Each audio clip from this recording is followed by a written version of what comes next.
दोस्तों, एक लड़की अल्लाह वाले के सामने गलत हरकत करने लगती है और उन पर जिना का इल्जाम लगा दिया जाता है। तभी शेर ने कुछ ऐसा किया जिसे सुनकर आप हैरान रह जाएंगे। दोस्तों, हमेशा की तरह आप तमाम से गुजारिश है, आपने अगर हमारी आज की वीडियो को अब तक लाइक नहीं किया तो अभी लाइक कर लें।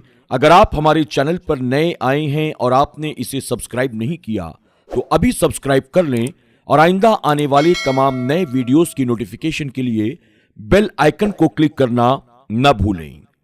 दोस्तों, एक मर्तबा का जिक्र है, एक अल्लाह वाले थे जो दीन की रोशनी को फैलाने के लिए सफर किया करते थे और ये वो दौर था जब बुत परस्ती बहुत ज्यादा आम थी। लोग बुतों को अपना खुदा मानकर उनकी पूजा किया करते थे। अब अल्लाह के हुक्म से वो अल्लाह के वली एक ऐसी बस्ती में आ गए जहां पर रहने वाले लोग अपने आप को बहुत ज्यादा पढ़ा लिखा और समझदार समझते थे। यानी वहां पर कोई भी अपने आप को आम आदमी नहीं समझता था, बल्कि हर एक अपने आप को सबसे ज्यादा हुनरमंद मानता था। उस बस्ती में आकर वो अल्लाह वाले रहने लगे और ये सिर्फ अल्लाह ताला के हुक्म से हुआ था। लेकिन वहां पर रहने वाले लोग उनकी इस बात को पसंद नहीं करते थे।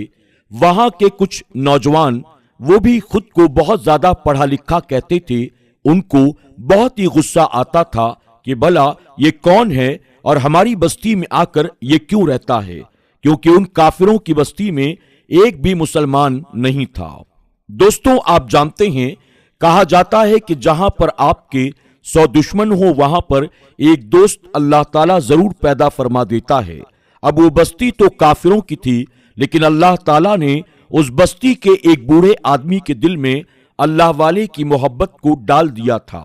वो मुसलमान तो नहीं थे, लेकिन फिर भी अपनी बस्ती के उन नौजवानों को वो हमेशा रोकते थे कि आखिर इन्होंने तुम्हारा क्या बिगाड़ा है, तुम दिन रात इन पर इल्जाम तराशी करते हो, इनको बुरा भला कहते हो, इनके पीछे पड़े रहते हो, लेकिन फिर भी ये पलट कर तुम्हें कभी कोई जवाब नहीं देते। ये अपने खुदा को मान रही हैं तो तुम्हें क्या, तुम्हारे खुदा को आखिर बुरा भला तो नहीं कहते ना। तो एक जालिम नौजवान सोचने लगा, इस बूढ़े आदमी के होते हुए ऐसा लगता है हम कुछ भी नहीं कर सकते हैं। अगर मैं कुछ करूंगा तो पूरी बस्ती मेरी दुश्मन बन जाएगी। मुझे अब ऐसा कोई काम करना होगा कि सांप भी मर जाए और लाठी भी न टूटे। उसके दोस्त जालिम नौजवान से कहने लगे, अगर तुम्हारे जहन में कोई मंसूबा है तो हमें भी बताओ। नौजवान ने कहा, हम इस मुसलमान बाबा पर चोरी का इल्जाम लगा देते हैं, लेकिन चोरी का इल्जाम साबित ना हुआ तो क्या होगा? फिर उसने कहा, यह कह देते हैं कि ये जादूगर है, घंटों घंटों बैठकर ये चिल्ला काटता है, कोई अमल करता है ताकि हम सबको नेस्तो नाबूद कर दे, पूरी बस्ती को ये खत्म करना चाहता है। वो लोग तरह तरह के मंसूबे बनाते रहे, लेकिन हर बार अल्लाह ताला की मदद आ जाती और वो गैबी मदद अल्लाह वाले को बचा लेती थी। अब उस जालिम नौजवान ने अपने तमाम दोस्तों को जमा किया और कहने लगा, हमने हर बार इस पर इल्जाम लगाया, लेकिन न जाने कौन सी ताकत है जो इस बूढ़े मुसलमान को बचा लेती है। ऊपर से जो हमारे गांव के बूढ़े बाबा हैं, वो तो इनके खिलाफ कुछ भी सुनने तक को तैयार नहीं है। आखिर हम इनको तकलीफ पहुंचाएं तो कैसे पहुंचाएं? अब हमें कोई ऐसा काम करना पड़ेगा जिसकी वजह से हमारे गांव के ये बूढ़े बाबा, जिनको पूरी बस्ती मानती है, यही इस मुसलमान आदमी को यहां से बाहर निकाल दें। उस नौजवान के साथी कहने लगे, तुम्हारे जहन में अगर कोई मंसूबा हो तो बताओ। वो कहने लगा, हाँ, मेरे जहन में एक जबरदस्त मंसूबा है। वो ये है कि इस गांव में एक लड़की रहती है जो कि यतीम है, जिसके माँ बाप कोई भी नहीं है और कोई भाई बहन भी नहीं है, यहां तक कि कोई और रिश्तेदार भी उसके साथ नहीं रहता। अगर हम उसकी गरीबी को सामने रखते हुए उसे दौलत की लालच दें तो वो जरूर हमारा काम करने के लिए तैयार हो जाएगी। वो जवान भी है और बहुत खूबसूरत भी है। औरत के आगे तो बड़े से बड़े लोग भी बआसानी बहक जाते हैं, फिर भला ये बूढ़ा क्या है। लेकिन हमें ये काम बहुत एहतियात के साथ करना होगा। हमारे गांव के जो बूढ़े बाबा हैं, उन तक ये खबर नहीं पहुंचनी चाहिए, वरना पूरी बस्ती हमारी खिलाफ हो जाएगी, क्योंकि वो बाबा اس کے خلاف کوئی بات برداشت نہیں کر پاتے. ہمیں بہت ہی احتیاط کے ساتھ یہ کام کرنا ہے. اب وہ نوجوان جس نے یہ منصوبہ بنایا تھا وہ چپکے سے اس لڑکی کے پاس گیا اور کہنے لگا میں تمہیں منہ مانگی رقم دوں گا, جتنا چاہو گی اتنا دوں گا, لیکن تمہیں ہمارا ایک بہت اہم کام کرنا ہے اور یہ بات کسی کو معلوم نہیں ہونی چاہیے. جب لڑکی کام کے لیے راضی ہو گئی تو اس نوجوان نے اسے سارا منصوبہ بتا دیا اور کہا بہت احتیاط کے ساتھ تمہیں اس کام کو کرنا ہے. ایک دن وہ لڑکی ان اللہ والے کے پاس گئی جو اپنی آنکھیں بند کر کے مراقبے میں تھے اور اللہ کا ذکر کر رہے تھے.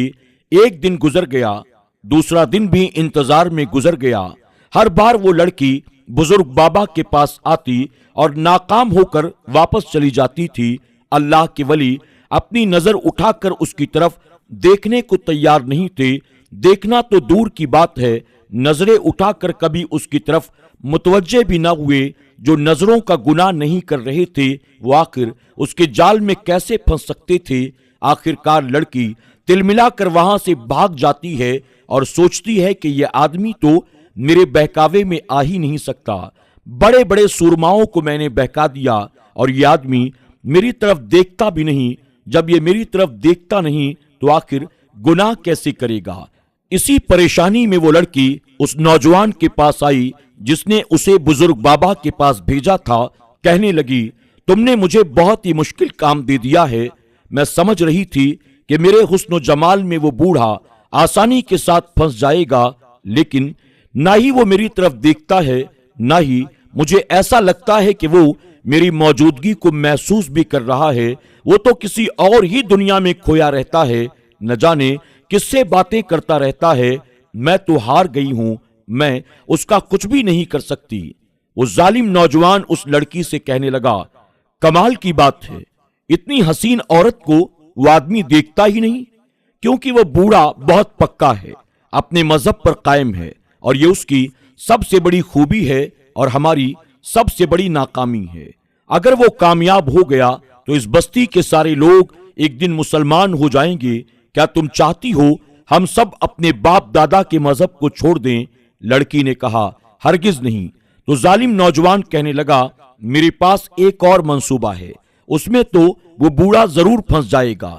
لڑکی نے کہا بتاؤ کیا منصوبہ ہے؟ نوجوان کہنے لگا تم جس طرح کے کپڑے پہن کر اس بوڑھے کے پاس جاتی ہو وہ تمہیں نہیں دیکھتا ہے.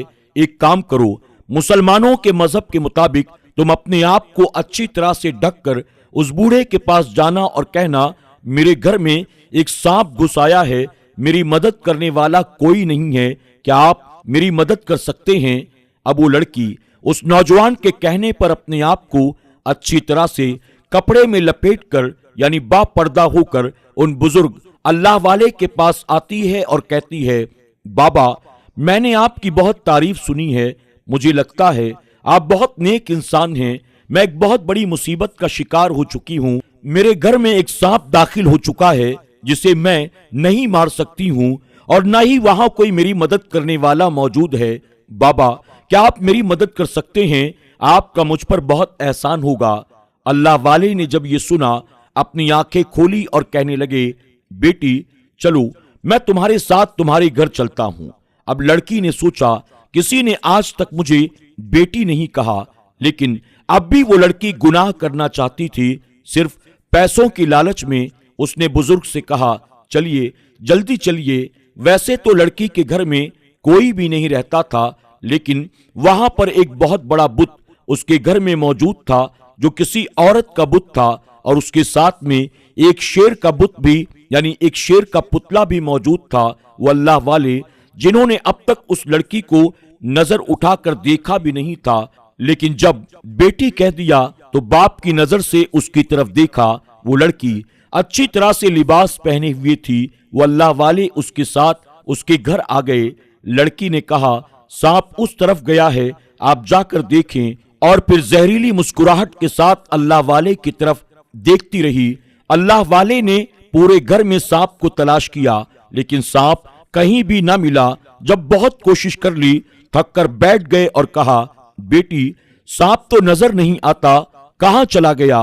لڑکی نے کہا مجھے معاف کر دیجئے بابا، میں آپ کے لیے طاقت کا شربت لے کر آتی ہوں، اس سے آپ کے جسم میں طاقت آ جائے گی۔ جب وہ لڑکی شربت لینے کے لیے اندر گئی، اس نے وہ جڑی بوٹی جس میں نشہ تھا وہ شربت کے اندر ملا دیا اور پھر اللہ والے کو لا کر وہ شربت یعنی نشے والی دوا پلا دی۔ اللہ والے نے کچھ دیر خاموشی سے دیکھا اور پھر اس شربت کو انہوں نے پی لیا۔ اللہ والے کو آخر کیا ہوتا، لیکن ان پر ہلکی ہلکی سی بے ہوشی طاری ہو گئی۔ یہ سب بھی اللہ تعالیٰ کی حکمت تھی جو وہ ہلکی سی بے ہوشی میں جانے لگے۔ لڑکی نے موقع سے فائدہ اٹھایا اور اپنے کپڑے کو پھاڑنا شروع کر دیا تاکہ الزام لگایا جا سکے انہوں نے میری عزت پر حملہ کیا ہے۔ جب اس نے یہ کام کر لیا تو شور مچانا شروع کر دیا۔ باہر وہ ظالم نوجوان اپنے دوستوں کے ساتھ پہلے سے تیار کھڑا تھا۔ جب اس لڑکی کا شور سنا فوراً بھاگتے ہوئے گھر کے اندر داخل ہو گیا اور دھیرے دھیرے پوری بستی کو وہاں جمع کر لیا، یہاں تک کہ اپنے گاؤں کے اس بوڑھے آدمی کو بھی اس نے بلا لیا جسے ان اللہ والے پر بڑا اعتماد تھا۔ اب لڑکی رو رو کر کہنے لگی اس آدمی نے میری عزت پر حملہ کیا ہے۔ وہ لڑکی زور زور سے بیان کرتی جا رہی تھی، چیخ بھی رہی تھی، رو بھی رہی تھی، اس آدمی نے میری عزت پر حملہ کیا، میں یتیم بے سہارا ہوں، میرا کوئی بھی نہیں ہے، یہ جبرن میرے گھر میں داخل ہو گئے اور میری جوانی کو انہوں نے برباد کر دیا، کیا کوئی ہے جو میری مدد کر سکے؟ وہ روتی جا رہی تھی، سارے لوگ وہاں کھڑے تھے، الزام لگ چکا تھا۔ ویسے تو وہ اللہ والے بے ہوش تھے، جب وہ بے ہوشی سے باہر آئے تو دیکھا پوری بستی گھر کے اندر جمع ہو چکی تھی۔ جب انہیں پتا چلا کہ ان پر اس عورت نے عزت کو لوٹنے کا الزام لگا دیا ہے، وہ بہت شرمندہ ہوئے اور کہنے لگے میں نے ایسا کچھ بھی نہیں کیا ہے، میرے لیے یہ بیٹی کی طرح ہے، کیا بتاؤ ایک باپ اپنی بیٹی کے ساتھ اس طرح کی حرکت کر سکتا ہے؟ لیکن وہ اللہ والے سمجھ چکے تھے ان کی چال کامیاب ہو چکی ہے۔ اس گاؤں کا جو بوڑھا آدمی تھا جسے سب گاؤں والے مانتے تھے، وہ کہنے لگا میں تو آپ پر بہت بھروسہ کرتا تھا لیکن آپ نے ہمیں شرمندہ کر دیا۔ یہ لوگ مجھے اتنا مانتے ہیں، میرے کہنے پر انہوں نے کبھی بھی آپ کو کوئی تکلیف نہیں پہنچائی، لیکن آپ نے اس یتیم بے سہارا لڑکی کی عزت کو لوٹ کر بہت برا کیا۔ اللہ والے کہنے لگے میں آخر اپنی صفائی کے لیے کیا پیش کروں؟ اگر آپ اجازت دیں میں 2 رکعت نماز نفل ادا کرنا چاہتا ہوں۔ لوگوں نے کہا تم نے جو کچھ کیا اس کے لیے تمہیں یہاں سے نکلنا ہوگا، ہماری بستی کو خالی کرنا ہوگا، بلکہ اب تم یہاں سے نکلو گے نہیں، ہم تمہیں سرے عام قتل کر دیں گے، ہم تمہیں پھانسی پر لٹکا دیں گے۔ اللہ والے نے کہا مجھے کچھ دیر کی مہلت دو، میں ذرا اپنی عبادت مکمل کر لوں۔ اس کے بعد اللہ والے نے 2 رکعت نماز ادا کی، اللہ کی بارگاہ میں دعا کی یا اللہ تو میرا ضامن بن جا، جو الزام مجھ پر لگا ہے اس الزام کو مجھ سے دور کر دے، اے اللہ تو میری مدد کر، کوئی سبب پیدا فرما۔ اس کے بعد وہ اللہ والے مسکراتے ہوئے اٹھے، لوگوں کے پاس آئے اور کہنے لگے یہ لڑکی کہتی ہے کہ اس گھر میں یہ اکیلی تھی، لیکن میں آپ سے ایک بات کہنا چاہتا ہوں کہ یہاں ایک عورت اور تھی اور وہ عورت میری بے گناہی کا ثبوت دے گی۔ یہ سنتے ہی وہ لڑکی حیران و پریشان ہو گئی اور کہنے لگی یہاں تو میں اکیلے رہتی ہوں، یہاں کون سی عورت ہے؟ وہ لوگ کہنے لگے تم اپنے آپ کو بچانے کے لیے جھوٹی باتیں بنا رہے ہو۔ تو اللہ والے کہنے لگے نہیں، یہ یہاں پر اکیلی نہیں تھی بلکہ اس کے گھر میں ایک اور عورت تھی اور یہ 2 عورتیں یہاں پر موجود تھیں۔ لوگ بولے اچھا تو بتاؤ کہاں ہے وہ عورت؟ اللہ والے کہنے لگے اس سامنے والے کمرے میں چلو۔ لوگ ان کا مذاق اڑانے لگے۔ لڑکی حیران تھی، ہکا بکا دیکھ رہی تھی۔ کمرے کا دروازہ کھلا، وہاں کسی عورت کا بڑا سا بت رکھا ہوا تھا۔ بت کو دیکھ کر اللہ والے کہنے لگے دیکھو یہ وہ عورت ہے جس کی میں بات کر رہا ہوں۔ یہ سنتے ہی لوگوں کو غصہ آ گیا۔ لوگ کہنے لگے یہ تمہیں عورت نظر آتی ہے؟ یہ تو ہمارا بت ہے، اس کو ہم نے مٹی سے بنایا ہے، یہ تو بے جان ہے۔ اللہ والے کہنے لگے اچھا اگر میں کہوں کہ اللہ کے حکم سے चलना शुरू कर दे और ये चलने लगे तो क्या तुम लोग मान लोगे? बस्ती वाले ये सुनकर अल्लाह वाले को तरह तरह की बातें सुनाने लगे। अल्लाह वाले ने कहा, तुम लोग थोड़ी देर तक सब्र करो। फिर अल्लाह वाले ने अल्लाह ताला की बारगाह में दुआ की और उसके बाद बुत के करीब आए और कहने लगे, तेरे सामने अल्लाह का एक बंदा खड़ा है जिस पर गलत इल्जाम लगा है, जिनाकारी का, इज्जत को लूटने का। क्या तू अल्लाह की शान के वास्ते जिंदा नहीं होगी? क्या तू अल्लाह के हुक्म को नहीं मानेगी? माना कि तुझे इन लोगों ने अपने हाथों से बनाया है, इन बस्ती वालों ने तुझे तैयार किया है, लेकिन इस सारी कायनात के खालिक के हुक्म से हर चीज चलती है, बोलती है, खाती पीती है। मिट्टी का एक एक जर्रा उसके हुक्म को मानता है, बेजान चीज को वो जिंदा कर देता है अल्लाह के हुक्म से। क्या तू जिंदा नहीं होगी? आपका इतना कहना था। वो औरत का बुत जो कुछ देर पहले बिल्कुल बेजान था, हिल डुल नहीं सकता था, अचानक वो जिंदा हो गई। जब वो जिंदा हुई, तमाम पंडित उसके कदमों में गिर गए और कहने लगे, हमारा बुत तो जिंदा हो गया, ये तो बहुत बड़ा काम हो गया। वो सब के सब उसके कदमों से लिपट गए। वो बुत औरत कहने लगी, हट जाओ, पीछे हट जाओ, यहां से दूर हटो। ये अल्लाह वाले जिनकी शान में तुम सब ने गुस्ताखी की है, तुमने इस पाक साफ इंसान को बुरा भला कहा। ये तो इस लड़की को बेटी कहते हैं। क्या बताओ, बेटी की इज्जत पर कोई बाप हमला कर सकता है? तुम सब कसूरवार हो। मैं गवाही देती हूं, ये पाक हैं और जिस रब को ये मानते हैं उसी के हुक्म से मैं तुम सब के सामने आज कह रही हूं, अल्लाह एक है, वही सारी कायनात का खालिक है, वही सारी कायनात का मालिक है। दोस्तों, जैसा कि मैंने आपको ये बताया, वहां पर एक शेर का बुत भी मौजूद था। अचानक वो शेर का बुत भी जिंदा हो गया और गुर्राता हुआ उस जालिम नौजवान और उसके साथियों की तरफ लपका। ऐसा लग रहा था न जाने गैब से कैसे ताकत आ गई और गैबी ताकत की वजह से ये सारा काम हो रहा था।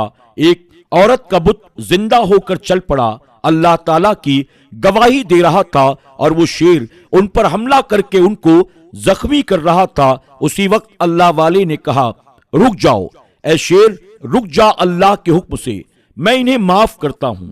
ये नादान हैं, ये नहीं जानते कि इनके हक में क्या बेहतर है और क्या नहीं।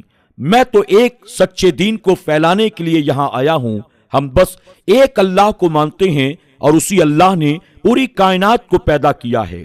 मैं दावत देता हूं इन सबको कि अगर ये एक अल्लाह ताला को मान लें तो बस मैं खामोशी से यहां से चला जाऊंगा। तमाम गांव वाले तो वैसे ही हैबत का शिकार थे, खास तौर पर वो जालिम नौजवान ये सारा नजारा देख रहा था और सबसे ज्यादा शेर ने उसको जख्मी कर दिया था। उसने कहा, बाबा मैं माफी मांगता हूं। फिर वो नौजवान गांव के बूढ़े के पास आया और कहने लगा, मैंने आपसे छुपकर एक बहुत बड़ी चाल चली थी। दरअसल ये अल्लाह वाले बिल्कुल बेगुनाह हैं और इन्होंने किसी की इज्जत पर कोई हमला नहीं किया। ये लड़की हमारी भेजी हुई है और इसने पैसों की खातिर इन पर यह इल्जाम लगाया था। गवाही तो बुत ने दे दी है, इसलिए मैं आप सबके सामने कलमा पढ़ता हूं और अब ये पूरा गांव मुसलमान हो जाएगा। अल्लाह वाले ने जब अपना काम कर लिया तो वहां से इजाजत लेकर वो रुखसत हुए, फिर किसी और मंजिल की जानिब, फिर किसी और को सीधा रास्ता दिखाने के लिए। सुभान अल्लाह। दोस्तों, उम्मीद करते हैं कि आज की हमारी ये कहानी आपको जरूर पसंद आई होगी। आज की इस कहानी के बारे में आपकी क्या राय है, कमेंट बॉक्स में जाकर जरूर कमेंट करें और कहानी पसंद आने की सूरत में इसे लाइक करना न भूलें। साथ ही अपने दोस्त अहबाब के साथ भी जरूर शेयर करें। कमेंट बॉक्स में एक बार सुभान अल्लाह लिखकर सवाब के हकदार बने। आज की वीडियो में बस इतना ही। इंशाअल्लाह बहुत जल्द एक और नई कहानी के साथ आपकी खिदमत में हाजिर होंगे। तब तक के लिए हमारी पूरी टीम को इजाजत दें। अपना और अपनों का खूब ख्याल रखें। अल्लाह हाफिज।